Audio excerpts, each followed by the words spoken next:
Esensi penting dari permohonan pengujian Undang-Undang Penyiaran ke Mahkamah Konstitusi oleh RCTI dan iNews bukan boleh atau tidaknya menggunakan fitur live di media sosial, tapi banyak hal yang akan berubah jika permohonan pengujian undang-undang tersebut dikabulkan oleh Mahkamah Konstitusi.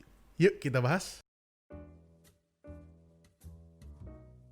Pemohon yaitu RCTI dan iNews mengajukan uji materi pasal 1 ayat 2 Undang-Undang Penyiaran terkait dengan definisi penyiaran itu sendiri, yang pada intinya ingin menarik YouTube, Netflix, dan kawan-kawan yang memberikan layanan dan informasi digital melalui jaringan telekomunikasi berbasis internet atau biasa dikenal dengan OTT atau over the top.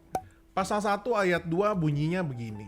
Penyiaran adalah kegiatan pemancar luasan siaran melalui sarana pemancaran dan atau sarana transmisi di darat, di laut, atau di antariksa dengan menggunakan spektrum frekuensi radio melalui udara, kabel, dan atau media lainnya untuk dapat diterima secara serentak dan bersamaan oleh masyarakat dengan perangkat penerima siaran. Berbeda dengan OTT yang penyiarannya menggunakan internet, penyelenggaraan dan penyiaran macam RCTI dan iNews dilakukan menggunakan spektrum frekuensi radio melalui satelit, kabel, dan terestrial. Sehingga ada perbedaan di sistem penyiarannya. Christophorus Taufik, Corporate Legal Director dari MNC Group, mengatakan bahwa RCTI dan iNews bukan ingin mengkebiri kreativitas media sosial. Uji materi Undang-Undang Penyiaran untuk kesetaraan dan tanggung jawab moral bangsa. Patut dicontoh nih lembaga penyiaran yang peduli dengan moral bangsa. Ya yang lain gimana ya? Dalam risalah sidang di MK, pemohon menyampaikan poin-poin yang diantaranya adalah sebagai berikut. Ketentuan pasal 1 angka 2 Undang-Undang Penyiaran telah menimbulkan kerugian konstitusional bagi para pemohon karena menyebabkan adanya perlakuan yang berbeda, unequal treatment, antara pemohon dengan layanan OTT. Ada sekiranya 6 aspek yang dianggap tidak equal atau unequal treatment antara pemohon dengan OTT. Salah satunya adalah pengawasan yang dilakukan oleh KPI. Sebagai contoh misalnya para pemohon wajib tunduk pada Undang-Undang Penyiaran dan juga pedoman perilaku penyiaran dan standar program penyiaran atau biasa disebut juga dengan P3SPS dalam membuat konten siaran. Sementara bagi OTT tidak ada kewajiban untuk tunduk pada P3SPS sehingga luput dari pengawasan. Padahal faktanya banyak sekali konten-konten siaran yang disediakan oleh layanan OTT yang tidak sesuai dengan P3SPS dimaksud. Kata mereka loh ya. Implikasinya pada ketiadaan level of playing field yang sama, yang pada akhirnya sangat merugikan para pemohon sebagai penyelenggara penyiaran konvensional. Kerugian tersebut baik secara material maupun imaterial. Lebih lanjut, menurut pemohon, studi yang dilakukan oleh Nielsen misalnya pada tahun 2018 menunjukkan bahwa durasi menonton platform digital mendekati durasi menonton TV konvensional. Meskipun TV konvensional masih lebih tinggi yaitu 4 jam 53 menit per hari, akan tetapi menonton platform digital yang berbasis internet adalah tertinggi kedua dengan rata-rata yaitu 3 jam 14 menit satu hari. Intinya, dengan kata-kata yang lebih singkat dan sederhana, pemohon berpandangan bahwa konten digital yang diberikan oleh platform OTT tidak ada aturan mainnya, sehingga terbebas dari pengawasan dan sanksi. Sehingga lebih banyak juga yang menonton acara yang diberikan melalui OTT. Sehingga juga para pemirsa sudah mulai perlahan meninggalkan TV konvensional. Sehingga adanya kerugian secara material. Tapi kalau mau ditambah alasan untuk kesetaraan dan tanggung jawab moral bangsa, bolehlah, terserah. Kalau itu dari sisi pemohon, abis ini gue mau bahas dari sudut pandang pemerintah. Dan dampak apa aja yang bakal kalian rasakan kalau gugatan ini dikabulkan oleh MK. Jadi, stay tune ya guys. Jangan lupa like and subscribe video ini. Dari sisi pemerintah yang diwakili oleh Kementerian Kominfo dan Kementerian Hukum dan HAM, berpendapat demikian, bahwa untuk mengklasifikasikan layanan OTT sebagai bagian dari penyiaran akan menimbulkan permasalahan hukum. Mengingat penyiaran telah diatur dengan sangat ketat dan rigid dalam satu regulasi yaitu Undang-Undang Penyiaran.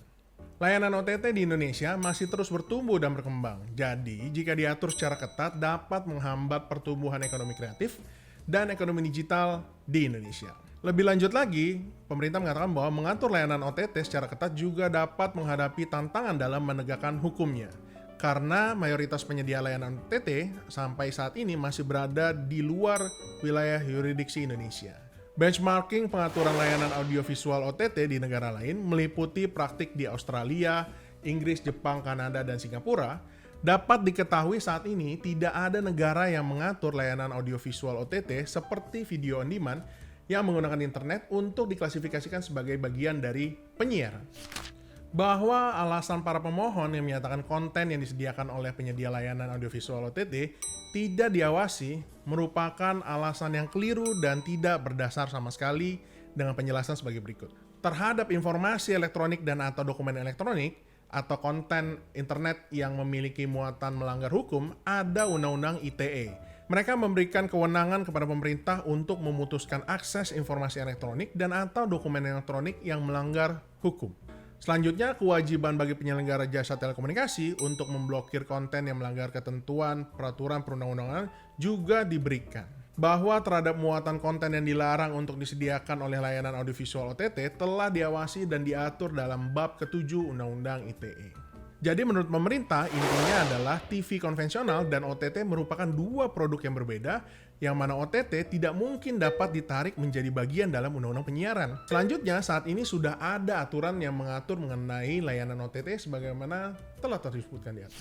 Apakah MK akan mengabulkan permohonan uji materi RCTI dan iNews atau menolaknya? Kita harus menunggu pemeriksaan dari Mahkamah Konstitusi.